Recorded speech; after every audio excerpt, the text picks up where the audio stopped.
Okay, we're here on the baseline with Karlie and Lou Samuelson, friends of mine for a while. Got the pleasure of having them come to our program and coaching them and just getting to know them really well on and off the court and their family.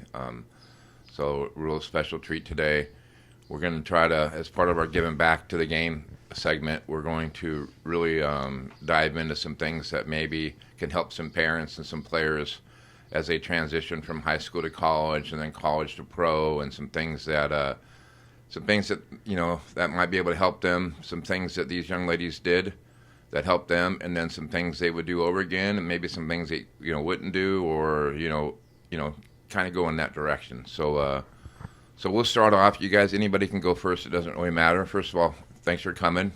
We're practicing our social distancing here in our little studio cave here at my place, and we're thankful you guys only live 10 minutes away over there in Huntington Beach. Yeah. But I appreciate you guys coming by, and as you're getting ready for the WNBA season here, got a couple players for Dallas at this point, and so we're excited for that, as you guys are.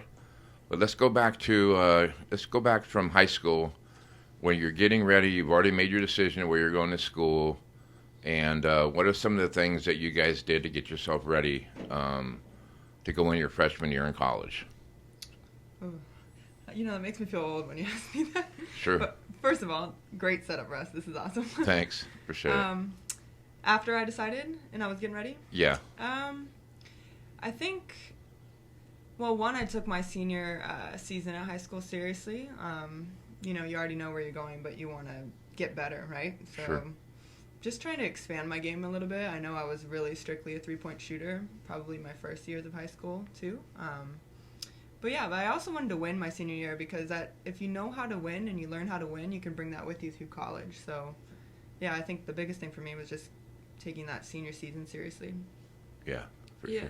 And for me, I feel like I was fortunate, to have two sisters already in college, that I kind of got the chance to watch more college games than I probably would have if I didn't have two other sisters. And I think that's the biggest thing, is just kind of watching and seeing and learning what you're going into. So, anyone that is going into college and they're in high school, I would say watch as many college games as you possibly can, even if it's not your school you're going to, because it really is a different level of play, and you can see everything, every little thing that you have to do on the court and stuff to get you prepared to play at that next level.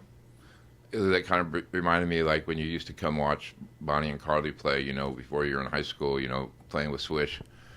It's funny because you guys wouldn't come in till game time, and you and your dad were always driving around or trying to get on the courts, getting shots up and stuff. Like, it was like, remember the Where's Waldo thing, right? Where's everybody at? And I don't know, just had to throw it out there. It's kind of bringing back some funny memories. But once your high school senior year ended, and now you're going into summer, before you head up to Stanford, and before you head out to UConn, before you start summer school, what did you start really focusing in on your workouts? What were you told that was going to be really important for you, to step in as a freshman and contribute to your teams, that you really thought you had to focus on? Off the court, I think actually starting to weight train. Okay. We did a little bit in high school, and I think they're doing more now than what I did in high school. Yeah, you probably did more than me, but just getting your body prepared to touch weight, in college, because once you get there in summer school and, in the regular season, it's going to be a shock to the body. So, get with someone who knows what they're doing, so do it safely, but just getting that under your leg. Now, you guys are a little older, both graduated from college, you're out a couple years, and what would you go back and do differently now that you didn't do then going into college?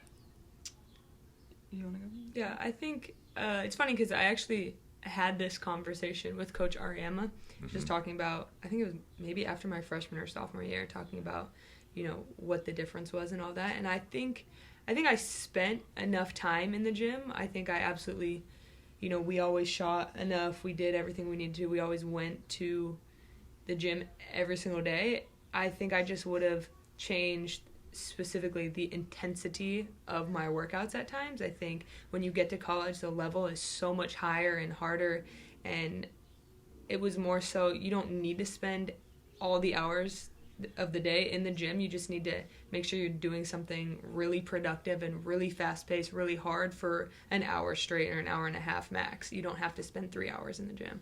So it's more like game speed stuff. Absolutely. Versus just getting, I mean, you're going to get your reps up in shooting, but it's more like things are more realistic for games, right? Yeah, Good. definitely.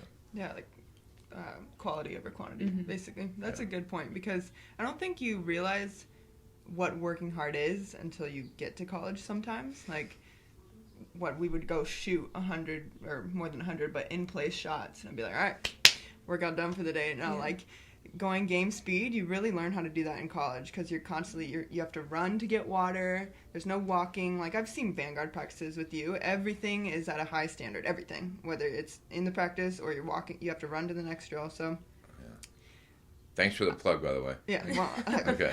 I coach with you, man. That's I've right. seen these practices. No, but I guess thinking about it, one, I would say to Lou's point she brought up earlier, actually watching college games, because I watched some of Bonnie's, but some people don't have sisters already in college. So what separation is in the preparation, right? So watching games, you're going to be more prepared because it's not brand new to you. But yeah, like you said, just learning how to go hard. Like, if you're really tired, that's okay. You can do it in shorter spurts, but learning to do things game speed, then you play game speed. Yeah. So. Like, for example, when I got to UConn my freshman year, you know, I've always been a hard worker. I've always been told I work hard. I'm one of the hardest workers usually on my team leading up to college. And then I got there, and it was like, you don't work hard at all. And I was like, what do you mean? I swear I'm working hard. Typical Gino style. Right? But then they push you to that next level, and you look back. You learn how to work and hard. you're like, dang, I wasn't working hard, but I didn't know I wasn't working hard. But that's the thing. You're working hard at the high school level. Right. So how many high school players are there? Out of those people, of course, you're working harder than all these people. Then college, it gets smaller, right? Not as many people play college basketball. Mm-hmm. So if you want to be the hard worker, you have to work extra hard. And it's the same thing with the pros. It's just like you learn how to work hard, like what truly working hard is. I think that's so funny, because I've had players over the years that come in as freshmen, right? And we have our end of the year meeting, or even before that, you know, you have meetings with them like, what do you think? I never knew it was going to have to work this hard, you know, and then they get like, I wish my high school team worked this hard, you know, if we could have been really, really good, you know, if we worked this hard. And I'm like, well, that's what we're here for, to push you out of your elements, because it is a level up, you know. So those are great answers. I'm really excited for the people out there to be able to hear these things, you know, because I think hearing it from people that have actually been there and had success, you know, at all levels, it's, you know, it's huge. It makes a big difference. So those are good nuggets you're throwing out there.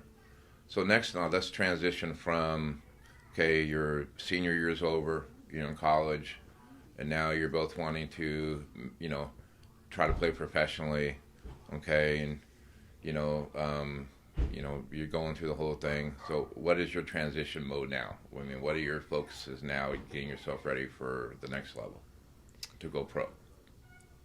Man, I mean, our experiences were definitely different. Yeah, share that, Karlie. That's fine. Yeah.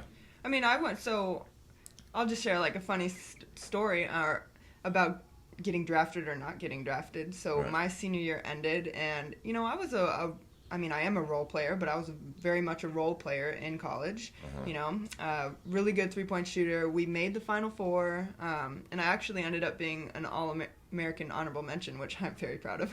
But you know, I wasn't sure if I wanted to keep playing, and then you know, Erica McCall, my teammate, she's always talking about how WNBA is her dream. And so I'm watching the draft, and we're waiting for her to get drafted, and she does. It's super exciting.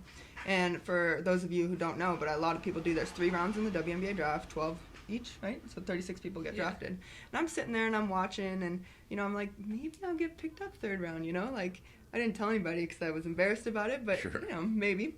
And didn't happen. Then in 5 minutes, I was like, all right, I'm retired from basketball. 10 minutes later, I get a call from the LA Sparks asking me to come to camp, and I was like, all right, I'm not retired anymore. But quickest retirement history. Yes, no, seriously. Right. But what I will say is, first of all, you don't know, like, what can happen after college. And if you love the game, like, just work hard and try, like, and go for it if you have these opportunities. But in terms of WNBA overseas, the difference, what was the question? Like, what's the difference, or what did I prepare? What did you start getting ready for now? I mean, we went through from high school to college. Now we're going from the college to pro game. Yeah, I think one, expanding your game. In college, you stick to what you're comfortable with, I think, and that's great because you get good at what you're good at on your team, and you can help them that way. But expanding your game afterwards, because as a pro, you have to be able to do everything. Right. Everything better, dribble better, drive, score from everywhere. So expand your game, great shape, and what I actually finally started to do after college was focus on my nutrition, which people always talk to you about in college, which you should listen because it's actually helpful. Good. But I think that's the biggest jump for me between college and pro. Okay. Lou? Yeah, for me, I knew from when I played with you that I wanted to play in the WNBA from when I was super young. But when you're kind of closer and figuring it out, I didn't know what I needed to do differently, but I was fortunate that Coach Ariema actually throughout my whole senior year would kind of take me aside and do extra workouts and like kind of guide me in the right direction. Say, if you want to be successful in the pros, you need to get better at this. If you want to do, further than just UConn, you need to learn how to play from here. And so I was fortunate to have someone specifically trying to help me and guide me in that direction because I needed it. I didn't know what I was doing because clearly WNBA is like a whole different level than you could even jump from high school to college. WNBA is like only 144 max if teams hold 12 players. And so it's crazy the difference. And for me, I played my last game in the Final Four, and 3 days later was at the WNBA draft. So there isn't time to prepare really and try to change. So you have to spend that senior year, if you are aiming to play in the pros, you have to spend that senior year kind of trying to change your mindset, your level, and get ready for that next jump. And, once I got to the pros, I think for me there was a big jump of like learning to adjust to life without UConn and without so much structure and comfortability. I think for me, I loved UConn. I loved everything, our team did and all that. And so living on your own and like trying to, like Karlie said, work on your nutrition, make sure you're not sleeping 5-hour naps during the middle of the day, and trying to just navigate how to be a professional athlete. Good. So my next question is, now that you both got a season under your belt in the WNBA and you're getting ready for the next one, we're in interesting challenges right now, and it's been weird, and gyms aren't open and all that kind of stuff. Can you kind of share with us the dynamics of what you guys been doing to try to get ready for this upcoming season? Yeah, I'll share. What we do is copy all of Karlie's workouts she creates every single day. No, I have found like a love for fitness, like creating workouts since I've been out of college, which is another thing I think I would say is it's important to learn about yourself throughout college. Everyone does, but learn what you love off the court too. Like, just find other passions. But to get ready for this season, this is a really weird time, like you said. And, the most important thing is that we all social distance, and it's important that people stay healthy and try to help other people stay healthy. So that's the most important. But yeah, like Lou said, we've been lifting at home. We've kind of curated a garage gym. We have like some weights and some other things. We have a Peloton now, which is very exciting. A what? A Peloton bike. Oh, like okay. The spin bike. Yeah, with the classes. Yeah. But yeah, ball handling at home. I don't know if anyone's no one has probably had to get ready for a WNBA season without a basketball gym. So, literally ever. So it's definitely an interesting time. But. Yeah, it's weird, but I'm fortunate that I have Karlie because I could easily just be sitting around all day long, and I think there are a lot of resources out there for people that aren't even, getting ready for WNBA season, but that just play basketball right now and play high school or college. Seasons, It's important to, use this time to still work on yourself and get better because all we have is to kind of stay inside, and you can go stir crazy if you're not being active and doing stuff. I will say, like, one really good thing about this time for athletes specifically, probably if you're in the middle of your college career or even high school too, is your health of your body. It's actually like a time to you got a little bit of time to rest on the impact on your knees, maybe your ankles, and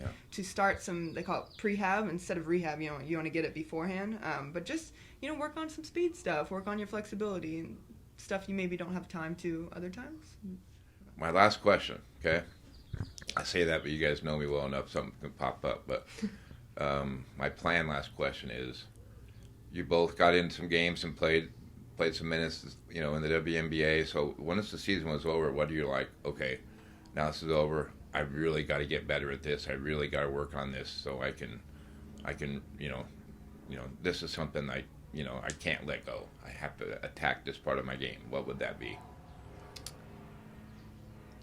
For me, I was not disappointed how the season went, but there was part of me that, when you're competitive, you always want more. You always want to do better than you did before. And so for me, I was really concerned and hoping to get stronger, change kind of my whole approach to basketball, because college and pros are very different in the sense of every single person is talented, and someone's always going to be able to do something that you do. That's what it is. So you have to train your mind and separate yourself in ways that, I'm not going to just be running off a bunch of screens like you do in college or in high school. You have to learn how to play more one-on-one, create your own shot off the dribble. And so for me, it was really focused on overall bettering myself as a player and as an individual player, rather than, trying to figure out what's best for the team, because you never know what your situation is going to be. After my first year, I got traded, so you're always changing and things are always happening, so you have to be ready to adjust, and the only thing you can control is what you do with yourself and what you're preparing for on your own individually. That's great. I'm on Is Lou stealing all your answers? No, Karlie? no, Okay. I got different answers, don't worry. I'm on a constant journey to learn how to finish better, first of all, around the rim. Great. But I would say I had a point. No, I forgot.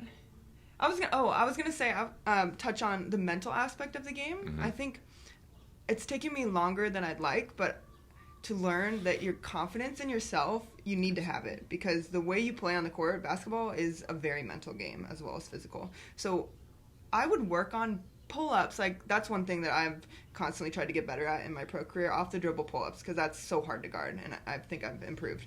But I would practice those, but then be scared to do it in the game. Mm-hmm. But why?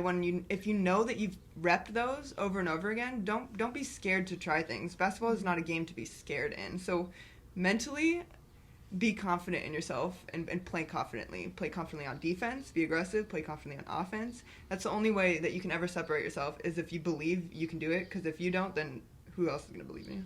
Well, it's funny you say that, because I'm looking at that jersey, and we all were friends with Kobe. We've all had interactions with him, and that's one of the things he used to always talk about, how he would get in that gym all the time, and he would find his spots, and he would just repetition.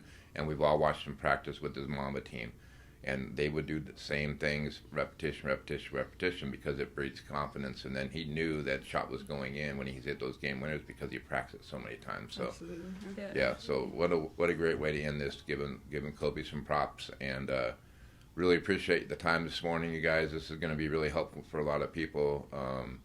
Can't tell you how many times I got goosebumps listening to you guys. Really, you guys are you're great ambassadors for the game. You're great for the young people out there, and everybody alike. And thanks for helping me give back to the game also, and try to give some advice and some wisdom to some people, because you've been through these things. So stay safe. I hope everything works out well for you coming up here, and love you guys. Thanks for having us. Thank you. All right.